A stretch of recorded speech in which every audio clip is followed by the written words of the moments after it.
Move on now and look at what's been making waves on the internet in Media Watch with James Creedon. And James, you've been looking at the trial of this Palestinian girl, Ahed Tamimi, which began this Tuesday behind closed doors. That's right. So the case itself is generating a lot of comment, but the personality and the image of Ahed Tamimi has become a sort of a lightning rod for opinion surrounding the obviously very divisive Israeli-Palestinian debate. And really everyone seems to have an opinion on her and on what she symbolises, at least those who take an active interest in the news from the Middle East. But in any case, her image is everywhere since she has been in prison for the last 50 plus days, having been arrested for throwing stones and slapping Israeli soldiers.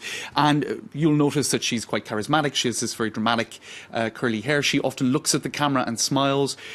She certainly is media friendly, if to say the least, and a lot of people rallying to her cause. In fact, of course, today in court, the cameras were not allowed to film. It was in camera, as they say, for behind closed doors screening. She is 17. She actually just turned 17 about a month ago. So a lot of people pointing that out too, that she's not an adult. 17-year-old Ahed Tamimi, who has been described as the Rosa Parks of Palestine, is on trial, but nothing she has done can justify her continued detention. So Amnesty UK in this case, but Amnesty International generally, rowing in behind her cause. Others on social media calling it an outrage, and the hashtag Free Ahed Tamimi has been generating a lot of traffic on social media as well. Her crime: she slapped a soldier after troops shot her little cousin in the head and raided her home. Now that refers to an incident where a rubber bullet impacted with her cousin, who was a 15-year-old boy, I think, causing him injury, and so that apparently explains some of why she was outraged to the soldiers, although her critics say that she has repeatedly in the past tried to appear in front of the cameras in provoking the charges soldiers. Date back to April, if I'm correct. Right. In any case, one final tweet that is very much in favour of Ahed. This is a Sudanese cartoonist called Cartoon, and you can see here sort of Rapunzel-like long blonde hair coming down from, well, I suppose a security tower in the separation wall, which of course is one of the symbols of the division between the two sides. And that hashtag, actually, her name means, Ahed means in Arabic promise. So a lot of people have been using wordplay on that in hashtags and whatnot, saying the promise has been broken. We broke the promise of Palestinian liberation, or promise of the return Palestinian lands, whatever. It's been interpreted in many different ways. Of course, some Israeli social media users have been focusing on the context of this trial and also the manipulation of her image. That's right, saying that in fact that she was trying to stand in front of the cameras. There's a lot of theories around her person and her political motivation. She is, I suppose, an activist. She's actively taking issue with the presence of Israeli soldiers and throwing stones at them, and encouraging in the videos, as this pro-Israeli Twitter user says, you have to look at the 3 minutes of the full video.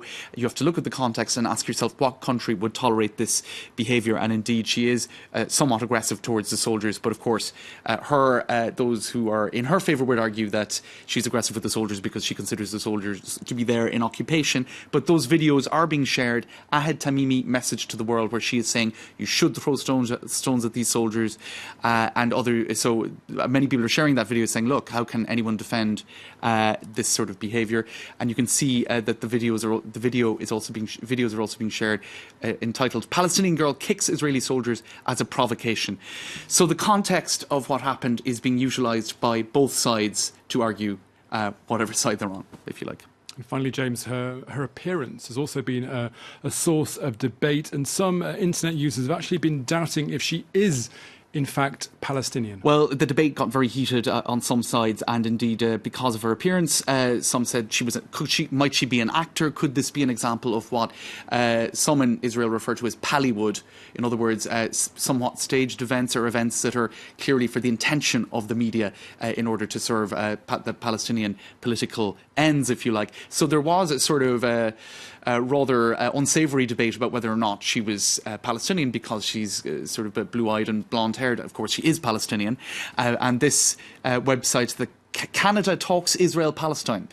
So a good rendezvous for people who are very interested in those issues, breaks all of that down. And they are somewhat critical of one, I think it's a former Israeli ambassador to the US by the name of Michael Oren, who basically suggested that she wasn't Palestinian at all and that she had sort of been planted, etc. And that is certainly not the case. So there you go. I think it's clear to say, it's fair to say that she's become the poster child, the latest poster child in any case for the Palestinian cause, but certainly a lightning rod as well in a very divisive debate. James Creedon with Media Watch. Thank you very much. Thanks so much. It's time now for a very quick break. I'm back in just a few moments' time with more headlines, news and analysis from across the globe here on France 24. Do stay with us if you can.